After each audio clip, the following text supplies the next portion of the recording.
Hello, my name is Mrs. Baltazar and I will be your ESL teacher this year. So in this video, I'm going to explain to you how to work with Google Slides for Unit 1 if you are in my ESOL 1 or ESOL 2 class. And Unit 1 has a title, Becoming the Author. So this is your title of the slide. This one is the introduction. This is where you found the video, obviously. When you are working with the Pear Deck interactive link in your Canvas, you actually can see all of the interactive assignments that you can work with. And every time it says audio included, at the very bottom right here, you will see a page or a button that you can click on and you will be able to hear my recorded voice.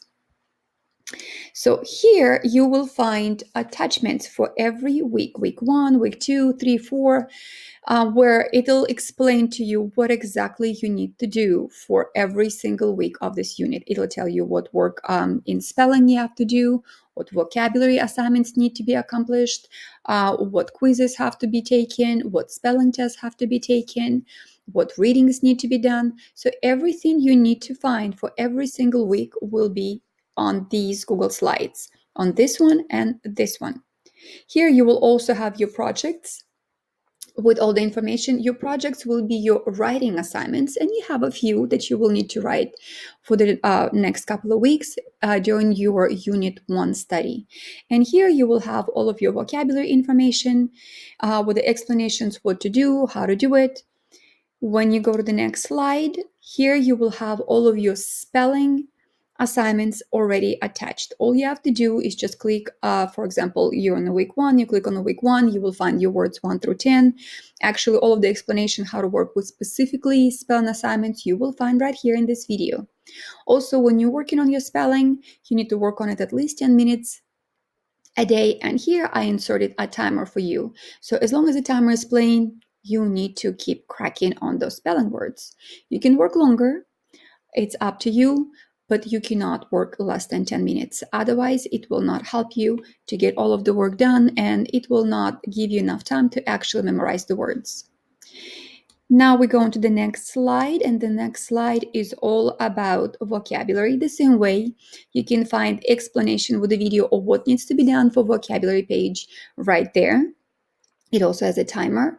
So for every week, click on the actual link for vocabulary, and it'll take you to the website with all of the words you need to study for that week. Here, next slide. This is where we're going to have our grammar. Grammar will not be done every day. It'll be done probably like 2 times a week. So it will not be too overwhelming. 2 times a week, you will need to work on your grammar, your nouns, pronouns, adjectives, verb tenses, irregular verbs, regular verbs, and so on and so forth. When you will be completing those assignments and you're ready to submit them, you'll be submitting them right here, and you will type in grammar week 1 and highlight it, and then attach or embed the link with your Google Doc. So next one is our writing page, and this page is where you will be submitting 3 of your projects, 3 of your writing projects: autobiography, my family, and my hobbies. For every project, it will take you about 2 weeks, at least for the first unit, to write. Everything will have to be written in English, and for my ESOL students, you may not use Google Translate. Do as much as you can using just one word translation or one word at a time. You can use your paper dictionaries. Do the very best you can. This way you can actually see the progress of how much you are learning in English and how much your writing progresses throughout the school year. Next Google slide, let's see, will be your timetable checklist for every single week. So this way you can actually help yourself in check.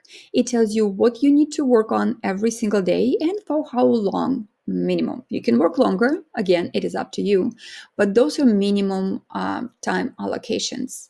So after you finish a certain assignment, you can go to this part, click on interactive Pear Deck link in your Canvas for Unit 1, and then come to this page, make sure you are on a correct week, and then put a check mark Warm up 10 minutes, done.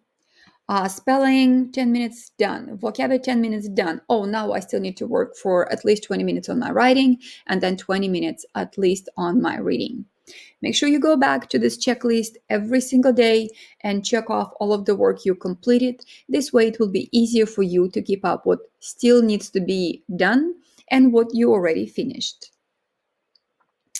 So after you have all of your checklists for every single week, the last page is your resource page. So if you do not know how to use your links in Google Docs, if you don't know how to submit the embed the link, you can click on this video and it'll take you to my recorded lesson. This way you will have all of the information and be able to insert any link into your Google Docs or into your Google Slides. If you don't know how to change subtitles in your YouTube video, you will click on this link and it will take you to another recorded video that will explain how to do so. Here, when you are working with Pear Deck, and we'll go over it during our Zoom lessons in detail, it will show you how to use your immersive reader feature built in into your Google Slides in your interactive part that will help you to translate either one word at a time. It will provide you a picture dictionary or even translate a whole text for you with actually reading feature. So then you won't be able to tell me that you don't know how to do it, you don't understand anything. This way you don't have to wait on anybody to sit there and help you. You will be able to get everything done on your own. And the last link that I have, one of the last links that I have inserted here is Microsoft Translator. It's an app that you need to install on your phone that will be able to help you communicate with anyone who does not speak the same language as you do. Click on it, watch the video, install your app, and we'll be using this a lot during our Zoom lessons when you need to talk to your teachers or other classmates who do not communicate in the same native language as you do. And here, if you forget how to find your vocabulary links for whatever reason in your vocabulary page in the slide, you can click right here and it's going to take you to all of your vocabulary links for every single unit. If you have any questions, please send me email on Canvas and request a conference with me. This way we can get on Zoom and we'll go over everything again one-on-one so I can help you with every assignment, every step of the way. This way you don't have to feel lost and confused. Again, my name is Mrs. Baltazar and I cannot wait to see all of you in person. Bye!